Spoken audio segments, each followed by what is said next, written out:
இது நான் தச்ச பிளவுஸ்.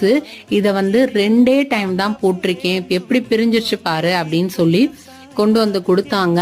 இந்த பிளவுஸ் குடுக்கையிலேயே கடைக்காரங்க வந்து லைனிங் போட தேவையில்ல, அதனால சும்மா தைக்கலாம் அப்படின்னு சொல்லி தான் கொடுத்தாங்க. அவங்களும் வந்து அதிகமா லைனிங் துணி போட்ட பிளவுஸ் போட மாட்டாங்க அப்படின்றனால நானும் அவங்கள ரொம்ப கம்பல் பண்ணல.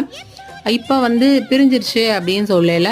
பொதுவா ஜாஸ்மின் துணி வந்து பிரியும் அப்படின்னு சொல்லி நிறைய டைம் சொல்லியிருந்தனால அவங்க வந்து ரொம்ப என்கிட்ட வந்து கடந்து பேச முடியல. இதை வந்து சின்னதா ஏதாவது ஆல்டர் பண்ணி கொடு அப்படின்னாங்க. மொத்தமா இல்லை பிரிச்சுட்டு கூட அடி, எல்லா பக்கமும் நமந்துக்கிட்டு வருது அப்படின்னாங்க. எல்லா பக்கமும் பிரிச்சு அடிச்சா ஒரு பிளவுஸ் கூலி வேணும் அப்படின்னு சொன்னேன். இல்ல இப்போதைக்கு ஏதாவது சின்னதா ஆல்டர் பண்ணி கொடு அப்படின்னாங்க. இப்படி நான் மடிச்சு அடிக்கிறதுலயே கையும் சோல்டரும் சுருங்கும் அப்படின்னு சொல்லி தான் சின்னதா ஆல்டர் பண்ணி கொடுத்தேன். நிறைய பேர் வந்து அங்க கடைக்காரங்க சொல்றத நம்புறாங்களே தவிர டெய்லர் சொல்றதுகளை நம்பவே மாட்டாங்க. நம்ம எக்ஸ்ட்ரா காசு கேட்போம் தான்